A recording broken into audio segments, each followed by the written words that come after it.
अस्सलामु अलैकुम वरहमतुल्लाहि वबरकातुहू। अल्हम्दुलिल्लाह वस्सलातु वस्सलामु अला रसूलिल्लाह व अला आलिहि व अस्हाबिहि अजमईन, अम्मा बाद। मेरे प्रिय साथियों, आज के इस नवे पाठ में आज हम ये जानेंगे कि अल्लाह के रसूल सल्लल्लाहु अलैहि वसल्लम की बच्ची आपका तरीक़ा सदका खैरात अर्थात दान धर्मदाय दान पुण्य में आपका क्या तरीक़ा था। मेरे भाइयों, इसमें सबसे पहले यह है कि हदीहु फ़ीहा अकमलुल हदी फ़ी वक्तिहा व क़द्रिहा व निसाबिहा। अल्लाह के रसूल सल्लल्लाहु अलैहि वसल्लम का जो मार्ग, जो आपने विधि और तरीक़ा हमें बताया, ये परिपूर्ण है, मुकम्मल है। ज़कात को कैसे निकाला जाएगा, कैसे उसको वितरण किया जाएगा, किन किन लोगों पर उसको खर्च किया जाएगा, ये सारी चीज़ें अल्लाह के रसूल सल्लल्लाहु अलैहि वसल्लम ने हमको बताया। ज़कात के समय के बारे में, फ़ी वक्तिहा किस समय निकाला जाएगा, और इसी तरह से उसके मूल्यांकन क्या है, उसको मूल्यांकन यानी उसका निसाब क्या होगा, इसी तरीके से कितनी मात्रा में हम ज़कात को निकालेंगे, आप सल्लल्लाहु अलैहि वसल्लम ने हमको ये सब कुछ बताया है। इसी तरीके से ये ज़कात किन लोगों के ऊपर अनिवार्य है, किन लोगों को निकालना ज़रूरी है, इसी तरीके से इसमें लोगों की क्या आवश्यकताएँ हैं, क्या ज़रूरियात हैं, किस जो है नियम से ज़कात निकाला जाएगा। धनी लोग ज़कात को निकालेंगे और गरीबों पर जो है इसको खर्च करेंगे। ये धनी लोगों से ज़कात का माल जो है निकाला जाएगा और गरीबों पर जो है इसको वितरण किया जाएगा, इसको खर्च किया जाएगा। इसमें कष्ट ना हो, किसी को भी कोई कष्ट ना हो, कोई प्रॉब्लम ना हो, कोई परेशानी ना हो। अल्लाह के रसूल सल्लल्लाहु अलैहि वसल्लम ने ये बेहतरीन संविधान, बेहतरीन हमें तरीका दिया है। मेरे भाइयों, ज़कात के बारे में हमको सीखना बहुत ही ज़रूरी है। इस्लाम के जो 5 आधार, 5 स्तंभ है, उसमें से तीसरा स्तंभ ये ज़कात है। और ज़कात 2 प्रकार के होते हैं। एक तो अनिवार्य ज़कात, वो तो देना ही पड़ेगा, रुपया पैसा में, धन संपत्ति में, चावल दाल में, उत्पादन में, जानवर वगैरह में, हमको उसके बारे में सीखना पड़ेगा। और इसी तरीके से एक नफली सदका खैरात है, सामान्य, उसको आप खर्च करेंगे तो आपको सवाब मिलेगा, आपको पुण्य मिलेगा। मगर इसकी तफसील बहुत लंबी है, इंशाअल्लाह फिर कभी मौके पर मैं आपको इसके बारे में बताऊंगा। यहाँ पे आप सल्लल्लाहु अलैहि वसल्लम का तरीका क्या था ज़कात और सदकात के बारे में, हम ये बातें जान रहे हैं। मेरे भाइयों, इसमें नंबर 2 ये है कि अल्लाह के रसूल सल्लल्लाहु अलैहि वसल्लम जो है कि जब जानते थे कि कहाँ पर लोगों को ज़्यादा आवश्यकता है ज़कात के माल की, तो उसको वहीं पर जो है खर्च करते थे। कि किसको ज़्यादा ज़कात की आवश्यकता है, आपको वहीं पर, आप जो है वहीं पर, इसे हमको भी तलाश करना चाहिए, खोज करना चाहिए कहाँ पर किन लोगों को ज़कात सदकात खैरात दान के संपत्ति की आवश्यकता है, तो आप उसको देते थे। अगर आपसे कोई मांगता था तो आप उसको भी ज़कात का माल दे देते थे। हाँ, उसके हालत के बारे में जो है अगर आपको ज्ञान नहीं होता था फिर भी आप उसको दे देते थे। हाँ, अगर आपको पता होता था कि ये आदमी जो है संपन्न धनवान है, खुशहाल है, तो आप उसको नहीं देते थे। इसी तरीके से अगर कोई धनवान व्यक्ति ज़कात जो है मांगता था, आप भी उसको नहीं देते थे। इसी तरीके से अगर कोई ताकतवर आदमी है, बहादुर है, शक्तिशाली है, वो संपन्न है, उसका हाथ पैर सब सलामत है, वो मेहनत मजदूरी और परिश्रम कर सकता है, तो आप सल्लल्लाहु अलैहि वसल्लम उसको भी ज़कात का माल नहीं देते थे, बल्कि उसको आदेश देते थे कि परिश्रम करो, मेहनत करो और कमाओ खाओ। हमको इस तरह से करना चाहिए, जहाँ जैसे आवश्यकता हो ज़कात के माल की, जैसे हम अपना मतलब अंदाज़ा लगाएं, खोज तलाश करें, पता लगाएं, और फिर उन्हीं लोगों को हम ज़कात का माल देने की, ज़कात की जो संपत्ति है, जो धन है, उसको देने की उन्हीं लोगों को जो है देने का प्रयास करें।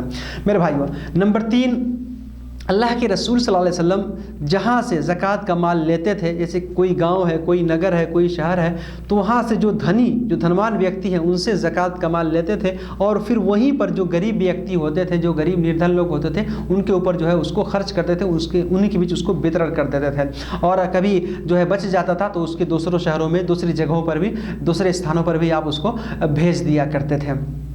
मेरे भाइयों, इसी तरीके से अल्लाह के रसूल सल्लल्लाहु अलैहि वसल्लम जो है ज़कात का माल लेने के लिए उन्हीं लोगों की तरफ भेजते थे जो उन्हीं ऊपरी भाग से देखने में पता चलता था कि ये लोग धनवान हैं, ये लोग संपत्ति वाले हैं, ये लोग मालदार हैं। जैसे जानवर चराने वाले हैं या गृहस्थ लोग हैं जिनके पास खेती पाती ज़्यादा है, तो आप सल्लल्लाहु अलैहि वसल्लम जो है उनके पास जो बाग बगीचा वाले हैं जिनके पास बहुत सारी संपत्ति है, तो उनके पास जो है आप माल लेने के लिए लोगों को भेजते थे। इस तरीके से नंबर 5, आप सल्लल्लाहु अलैहि वसल्लम ज़कात इकट्ठा करने के लिए ऐसे लोगों को भेजते थे जिनको गिनती या गणना या ज़कात कितना निकाला जाएगा, उसकी मिक़दार क्या होगा, उसका निसाब क्या होगा, कितनी नियमित मात्रा में ज़कात निकालना है, उनको ज्ञान होता था इस बारे में। वो जाते थे, खजूरों को मापते थे, देखते थे, फलों को देखते थे, सब उसके बाद से उस हिसाब से वो मूल्यांकन करके जो है उसमें कितना ज़कात बन रहा है, ज़कात जो है कितना निकालना पड़ेगा, वो उसे निकालते थे और फिर जो है ज़कात देते थे। तो हमको भी ये चाहिए कि जो ज़कात इकट्ठा करने वाले हैं उनको कम से कम कुछ इसके बारे में ज्ञान तो हो, ताकि अगर सामने वाला आदमी पूछ ले रहा है कि मेरे पास इतना पैसा है, मुझे कितना ज़कात निकालना पड़ेगा, तो हमको उसके बारे में ज्ञान होना चाहिए, उसके बारे में सीखना चाहिए कि कितने पैसे में कितनी ज़कात हमको देनी पड़ती है।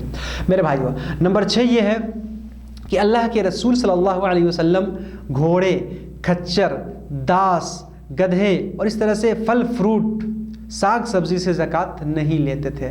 जिनको भंडार ना किया जाए, जिनको स्टोर करके रखा ना जाए, उसके अंदर ज़कात नहीं है, उसके अंदर ज़कात नहीं है। या हमारे घर के प्रयोग के लिए, जिनको हम अपने कामों में प्रयोग करते हैं, ख़ास तौर से ये ऊँट और मतलब घोड़े वगैरह, तो इनमें भी ज़कात नहीं है, इनमें भी ज़कात नहीं है। मतलब जो व्यापार के लिए है, इस तरीके से जो इनका एक निसाब है, जो इनका एक नियमित मात्रा है, वो अगर वहाँ तक पहुँच जाए तो फिर इसमें ज़कात देनी पड़ेगी। मेरे भाइयों, अल्लाह के रसूल सल्लल्लाहु अलैहि वसल्लम इसी तरह से खजूर में और जो है अंगूर में जो है आपने जो है ज़कात निकालने का आपने आदेश दिया। इस तरह से आपने जो है रुतब यानी आधा पका हुआ खजूर या सूखा खजूर में आपने जो है फ़र्क नहीं किया है। मेरे भाइयों, इसी तरीके से नंबर 7, अल्लाह के रसूल सल्लल्लाहु अलैहि वसल्लम जो है ज़कात का माल लेने में उत्तम और जो यानी अच्छे क्वालिटी का माल होता था, आप उसको भी नहीं लेते थे। इसी तरीके से जो एकदम लो क्वालिटी का ख़राब माल है उसको भी नहीं लेते थे, बल्कि मध्य किस्म का जो माल होता था आप उससे ज़कात लेते थे। किसी घर में कुछ अच्छी चीज़ें होती हैं, कुछ मतलब ख़राब चीज़ें होती हैं, तो इंसान ना ख़राब चीज़ से पूरा ज़कात निकाल दे और ना ही जो अच्छी है उसको ज़कात निकाल दे, बल्कि जो उसमें जो मध्य किस्म के जो उसके पास जो सामान है, जो वस्तु है, या अगर ख़राब है और अच्छा है तो कुछ अच्छी में से कुछ मतलब जो है लो क्वालिटी का है उसमें से निकाल के इंसानों को ज़कात देना चाहिए। ये सही तरीका है। मेरे भाइयों, इसी तरीके से नंबर 8, अल्लाह के रसूल सल्लल्लाहु अलैहि वसल्लम ने मना किया है कि जो ज़कात देने वाला है, जो दान करने वाला है, वो दान करने के बाद फिर उस संपत्ति को फिर ख़रीद ले। आपने उससे मना किया, खुद जो है उसको लेने से मना किया। हाँ, अगर जिसको उसने ज़कात दिया, खैरात दिया है और वो गरीब आदमी फिर इसको वो खाने के लिए हदिया स्वरूप, उपहार स्वरूप अगर दे देता है, तो वो आदमी जो है ज़कात का माल जो है वो खा सकता है, उसमें से वो खा सकता है। आपने किसी को कोई ज़कात का माल दिया और उसने उससे खाना तैयार किया, कुछ भी किया और आपको हदिया के रूप में जो है आपको दे रहा है, तो आप उसको खा सकते हैं। इस तरीके से नंबर 9, अल्लाह के रसूल सल्लल्लाहु अलैहि वसल्लम कभी कभी जो है कर्जा भी लिया करते थे मुसलमानों की फ़ायदे के लिए। जब आवश्यकता होती थी तो सबके खैरत में जो है आप कभी कर्जा के ले करके भी उसको अदा भी करते थे और उसको ले लिए भी करते थे। और इसी तरीके से आप सल्लम कभी कभी जो है पहले यानी समय से पहले ही ज़कात ले लिया करते थे, अगर आवश्यकता होती थी तो उसको जमा करा दिया करते थे। मेरे भाइयों, नंबर 10, आप सल्लल्लाहु अलैहि वसल्लम का एक तरीका ये भी है कि जब कोई आदमी ज़कात ले करके आता, ज़कात का माल जमा करता, हस्तांतरण करता, जमा करता, तो आप सल्लल्लाहु अलैहि वसल्लम जो है उसको दुआ देते, अल्लाहुम्मा बारिक फ़ीही व फ़ी इबलिही, ऐ अल्लाह तू इनके संपत्ति में बरकत दीजिए, इनके ऊँट में जो है बरकत दीजिए। तो कोई भी आदमी कोई चीज़ अगर दिया सदका खैरात के स्वरूप, तो आप जो है उनको दुआ दे सकते हैं, इनके रुपया पैसा में, धन संपत्ति में, माल दौलत में अल्लाह ताला बरकत दे। और कभी कभी आप सल्लल्लाहु अलैहि वसल्लम ये कहते थे, अल्लाहुम्मा सल्लि अलैहि, अर्थात ऐ अल्लाह तू इनके ऊपर अपनी दया को अवतरण कर, अपनी दया अवतरण कर। मेरे भाई, इस तरह से हमको ये दुआ देनी चाहिए। आइए हम जो है आगे इससे संक्षिप्त में ये जानते हैं कि आप सल्लल्लाहु अलैहि वसल्लम का तरीका सदक़े फ़ित्र में क्या था। सदक़े फ़ित्र क्या किसको कहते हैं मालूम है? एक तो ये ज़कात जो साल में एक बार निकालते हैं अपने धन संपत्ति में, अगर वो मिक़दार को, निसाब को पहुंच जाए तो नियमित मात्रा में। सदक़े फ़ित्र ये होता है जो रमज़ान में ईद की नमाज से पहले पहले निकालते, उसको सदक़े फ़ित्र कहते हैं। घर में जितने भी लोग हैं सबकी तरफ से, मर्द हैं, औरतें हैं, बच्चे हैं, बूढ़े हैं, सब की तरफ से निकाला जाएगा। गुलाम हैं, आज़ाद हैं, कितना? एक सा यानी लगभग 2.5 किलो, 2.5 किलो से थोड़ा ज़्यादा, यानी 2 किलो और 500 ग्राम या उससे कुछ ज़्यादा एक सा है। हर फर्द की तरफ से, हर इंसान की तरफ से जो है घर में निकाला जाता है। कब? ईद की नमाज से पहले पहले, ईद की नमाज से पहले पहले। नंबर 1, फ़रज़ रसूल सल्लल्लाहु ज़कातुल फ़ित्र, अल्लाह के रसूल सल्लल्लाहु अलैहि वसल्लम ने ज़कातुल फ़ित्र को ये फ़र्ज़ किया है, अनिवार्य किया है। कितना? सा मिन तमर, 1 सा, वही लगभग 2.5 किलो। कैसे? खजूर में से, जौ में से, पनीर या अंगूर, आप सल्लल्लाहु अलैहि वसल्लम ने किशमिश, इनमें से जो है आपने ज़कात निकालने का आपने आदेश दिया। ईद से पहले पहले निकाला जाएगा। नंबर 2 ये है, वकान मिन हदीही इखराजुहा क़ब्ल सलातिल ईद, आप सल्लल्लाहु अलैहि वसल्लम की ये पद्धति थी, आपका ये तरीका था कि आप जो है इसको ईद की नमाज से पहले निकालते थे, ईद की नमाज से पहले निकालते थे। कोई आदमी ईद के नमाज के बाद निकाला तो उसका सदका फ़ित्र स्वीकार नहीं होगा। अल्लाह के रसूल सल्लल्लाहु अलैहि वसल्लम ने बयान फरमाया, मन अद्दाहा क़ब्ल सलाति फ़हिय ज़कातुन मक़बूला, जो आदमी इस सदका फ़ित्र को पहले निकालता है, यानी ईद की नमाज से पहले, तो उसकी तो वो ज़कात कबूल होगी, स्वीकार होगी। और अगर कोई नमाज के बाद निकाल, मन अद्दाहा बाद सलात फ़हिय सदक़तुम मिन सदक़ात, जो आदमी नमाज के बाद निकालेगा तो फिर ये जैसे सामान्य दूसरे सदका खैरात दान पुण्य होते हैं, ये उसी तरह से होगा, उसका सदका फ़ित्र अदा नहीं होगा। इसी तरीके से सदका फ़ित्र जो है ज़रूरी है कि इंसान ईद की नमाज से पहले पहले निकाल दे। रमज़ान में भी, आखिरी रमज़ान में अगर 2-3 दिन ईद की नमाज में है तो उस वक्त भी निकाल सकते हैं, ज़्यादा पहले जो है नहीं निकालना चाहिए। आखिरी रमज़ान में ईद की नमाज से पहले पहले निकाल के गरीबों फ़कीरों के बीच में जो है इसको बांट देना चाहिए मेरे भाइयों। इसी तरीके से नंबर 3, अल्लाह के रसूल सल्लल्लाहु अलैहि वसल्लम जो है ये सदका, खैरात, ज़कात, दान का माल जो है उन्हीं के बीच में वितरण करते थे, बांटते थे, तकसीम करते थे जो इसके हकदार होते थे, जिनको इसकी आवश्यकता होती थी, गरीब, फ़कीर, मिस्कीन लोग, और इनके अलावा किसी और को नहीं देते थे। ये कितने लोग हैं? 8 लोग। जैसा कि आप जानते होंगे 8 लोग ऐसे हैं जिनको हम सदका, खैरात, ज़कात का माल दे सकते हैं। वो 8 लोग कौन हैं? जिनका जिक्र जो है अल्लाह ने कुरान में सूरह तौबा के अंदर किया है कि इन्नमस सदक़ातु लिल फ़ुक़राइ वल मसाकीन वल आमिलीन अलैहा वल मुअल्लफ़ति क़ुलूबुहुम व फ़िर रिक़ाब वल गारिमीन व फ़ी सबीलिल्लाहि व इब्निस सबील। 8 प्रकार के लोग हैं। नंबर 1 फ़ुक़रा यानी फ़कीर, नंबर 2 मिस्कीन। फ़कीर मिस्कीन किसको कहते हैं? ये लगभग दोनों एक ही है, बस थोड़ा सा फ़र्क है कि फ़कीर वो है कि जिसके पास कुछ भी ना हो, खाने के लिए, पीने के लिए कुछ भी ना हो, बहुत ही तंग दस्त है, एकदम लाचार है। या मिस्कीन वो है कि जिसके पास तो है खाने पीने के लिए, लेकिन वो उसके लिए यानी पूर्ण मात्रा में नहीं है जो उसकी आवश्यकता को पूरा कर सके, तो जो है ऐसे लोगों को सदका, खैरात, ज़कात का माल दे सकते हैं। तीसरे नंबर पे वो है वल आमिलीन अलैहा, जो इसमें काम करते हैं, यानी जो ज़कात का माल जमा करने के लिए, इकट्ठा करने के लिए जिनको नियुक्त किया गया है, तो वो भी खूब ज़्यादा नहीं बल्कि जितनी उनकी मजदूरी बन रही है उसी हिसाब से जो है वो उसमें से अपना मेहनताना जो है वो ले सकते हैं। ज़्यादा नहीं कि पूरा ही हड़प लें या आधा हड़प लें या इस तरह से नहीं, तो उस हिसाब से वो लोग उसमें ले सकते हैं, ज़कात में से अपने मेहनताना जो है ले सकते हैं।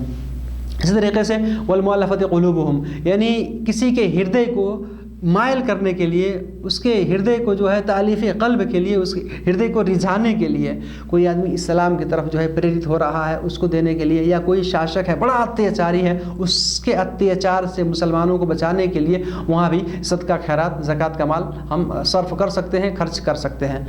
वल मुअल्लफ़ति क़ुलूबुहुम व फ़िर रिक़ाब, किसी दास को दासत्व से मुक्ति दिलाने के लिए। आज के इस समय में कोई आदमी जेल में है, मुसलमान भाई बड़ा अच्छा है, अब जेल से छुटाने के लिए उसके ऊपर जरिमाना आ गया है, तो वो जरिमाना अदा करके उसको वहाँ से छुड़ाया जा सकता है। वहाँ पे भी सदका, ज़कात का माल जो है खर्च हो सकता है। वल गारिमीन, कोई इतना ऋणी है, कर्जदार है कि कर्ज में डूब गया है, दिवाला हो गया है, वो तो धनवान तो था लेकिन कर्ज उसके ऊपर इतना ज़्यादा हो गया कि वो अपने धन से पूरा संपत्ति बेच देगा, फिर भी ज़कात नहीं दे पाएगा, तो कर्ज नहीं दे पाएगा, ऋण नहीं तीर पाएगा, तो उसको जो है ज़कात का माल देके उसका हेल्प कर सकते हैं। वल गारिमीन उसको बोलते हैं। वफ़ी सबीलिल्लाह, और अल्लाह के मार्ग में जैसे धर्म युद्ध में, या जो बच्चे मदरसे में पढ़ते हैं वो भी अल्लाह के मार्ग में होते हैं, तो मदरसा में भी ज़कात का माल जो है दिया जा सकता है। ये उत्तम और बेहतर जगह है, श्रेष्ठ जगह है। आज के समय में सबसे उत्तम जगह जो है मदरसा, जहाँ से दीन का काम होता है जो है, वहाँ पे ज़कात का माल हम जो है खर्च कर सकते हैं। वब्न सबील, और कोई यानी रास्ते का बेटा, या कह लें कि रास्ते का मुसाफिर, यात्री, अपने घर में तो वो धनवान था, लेकिन यात्रा में गया, उसका धन संपत्ति खत्म हो गया, अब वो अपने घर तक कैसे जाएगा? तो हम ज़कात के माल से उसका हेल्प कर सकते, उसका सहयोग कर सकते हैं, जिससे वो अपने घर तक पहुंच जाए। तो ये 8 प्रकार के लोग हैं जिनको ज़कात खैरात का माल दिया जाएगा। नंबर 1 फ़कीर, नंबर 2 मिस्कीन, नंबर 3 जो इसमें काम करता है, नंबर 4 किसी हृदय को रिझाने के लिए, नंबर 5 दाश को दासत्व से मुक्ति दिलाने के लिए, नंबर 6 कर्जदार कोई ऋणी है उसका हेल्प करने के लिए, और नंबर जो 7 जो है अल्लाह के मार्ग में, और नंबर 8 कोई यात्री व्यक्ति है उसका हेल्प करने के लिए ज़कात का माल जो हम खर्च कर सकते हैं। मेरे भाई साहब, आइए हम ये जानते हैं कि जो सदक़ा ततव्वु है यानी नफली सदका खैरात है, उसमें अल्लाह के रसूल सल्लल्लाहु अलैहि वसल्लम की पद्धति या आपका तरीका क्या था, ये जानते हैं। तो इसमें सबसे बड़ी बात यह है, अल्लाह के रसूल सल्लल्लाहु अलैहि वसल्लम ने फरमाया कि काना अअज़म अन्नास सदक़तन मिम्मा मलकत यमीनु यदुहु, यानी सबसे उत्तम और श्रेष्ठ, सबसे बेहतरीन सदका वो है कि जो आदमी जो कमाता है अपने परिश्रम से, अपने पसीने को बहा करके, मेहनत से, वो उसमें से जो है अल्लाह के रास्ते में खर्च करे, अल्लाह के रास्ते में खर्च करे। इसी तरीके से अल्लाह के रसूल सल्लल्लाहु अलैहि वसल्लम किसी भी चीज़ को ज़्यादा बढ़ा करके या किसी चीज़ को तुच्छ करके नहीं, बल्कि सामान्य रूप से आपने इसमें जो है एक मियाना रवि दर्जा अख्तियार करने का आप सल्लल्लाहु अलैहि वसल्लम ने हमको हुक्म दिया है मेरे भाइयों। इसी तरीके से नंबर 2, अल्लाह के रसूल सल्लल्लाहु अलैहि वसल्लम से जब कोई आदमी कुछ मांगता था तो आप उसको ज़रूर वो देते थे, आप ज़रूर कुछ न कुछ ज़रूर देते थे, थोड़ा ही क्यों ना हो आप उसको देते थे। नंबर 3, आप सल्लल्लाहु अलैहि वसल्लम जो है बहुत ज़्यादा प्रसन्न उस व्यक्ति से होते थे जो ज़कात देने वाला, यानी ज़कात एक देने वाला है, एक लेने वाला है, तो लेने वाले की तुलना में आप ज़कात जो देने वाला है उसके प्रति आप ज़्यादा आभार प्रकट करते थे, आप ज़्यादा प्रसन्न होते थे, ज़्यादा खुश होते थे, बाकी दोनों को जो है दुआ दिया करते थे। इस तरीके से अल्लाह के रसूल सल्लल्लाहु अलैहि वसल्लम अपने आप के ऊपर दूसरों को प्राथमिकता देते थे। आपके पास खाना है, कोई आदमी भूखा आ गया तो आप खुद ना खा करके उसको खिला देते थे। आपके पास कपड़ा है, कोई आदमी देख रहे हैं नंगे है, उसके जिस्म पे कपड़ा नहीं है, आप जो है खुद यानी अपने आप के ऊपर दूसरों को प्राथमिकता तरजीह देते थे और उसको जो है खाना, कपड़ा, इस तरह से जिस चीज़ की भी आवश्यकता होती थी आप दूसरों का जो बड़ा ध्यान देते थे मेरे भाइयों। इसी तरीके से नंबर 5 ये है कि अल्लाह के रसूल सल्लल्लाहु अलैहि वसल्लम के पास कोई भी आदमी आता था और आपकी उदारता, आपके सखावत को देख करके वो आपकी प्रशंसा किए बगैर नहीं रहता था, अवश्य आपकी प्रशंसा करता था, आपकी तारीफ़ करता था मेरे भाइयों। अल्लाह के रसूल सल्लल्लाहु अलैहि वसल्लम के दान पुण्य करने का, एक दूसरे को सहयोग करने का, हेल्प करने का, सदका खैरात करने का तरीका बड़ा अलग अलग था। कई तरीके से आप सल्लल्लाहु अलैहि वसल्लम सदका खैरात करते थे। कभी कभी सदका खैरात यानी ज़कात दान देते थे, कभी कभी उपहार स्वरूप किसी को कोई चीज़ दे के उसका हेल्प करते थे, कभी कभी जो है वैसे ही आप सल्लल्लाहु अलैहि वसल्लम किसी से कुछ ले दिया करते थे, कभी से कोई चीज़ खरीद लिया करते थे जिससे उसको आवश्यकता है पैसे की तो आप उसको खरीद के जो है उसको ज़्यादा मूल्य दे दिया करते थे, और कभी कभी जो है किसी से कोई चीज़ खरीदते थे और फिर उसको सामान भी दे देते थे और पैसे भी दे देते थे। इसी तरीके से कभी कभी आप सल्लल्लाहु अलैहि वसल्लम जो है हदिया को कबूल करते थे, किसी से कोई उपहार है उसको लेते थे और आप सल्लल्लाहु अलैहि वसल्लम फिर बाद में जो है हदिया जो उसने दिया है, जो उपहार दिया है उससे ज़्यादा उसका मूल्य आप दे देते थे उसको, और कभी वो हदिया भी वापस करते थे। जैसा जहाँ पर लोगों को जो आवश्यकता है, जिस प्रकार का कोई व्यक्ति हमारे पास आए या हम देखें उसको जो आवश्यकता है हम उसको उसी तरीके से उसका हेल्प जो है करने, जो उसका सहयोग करने के लिए हम प्रयास करें, उसकी मदद करने के लिए हम कोशिश करें। अल्लाह ताला हम सबको रसूल अकरम सल्लल्लाहु अलैहि वसल्लम के बताए हुए मार्ग पर चलने की तौफीक अता फरमाए। इंशाअल्लाह बाकी बातें इंशाअल्लाह हम कल के पाठ में सुनेंगे। अल्लाह ताला हम सबको रसूल अकरम सल्लल्लाहु अलैहि वसल्लम का अनुसरण, आपकी पैरवी करने की तौफीक अता फरमाए। आमीन। वस्सलामु अलैकुम व रहमतुल्लाहि व बरकातुहू।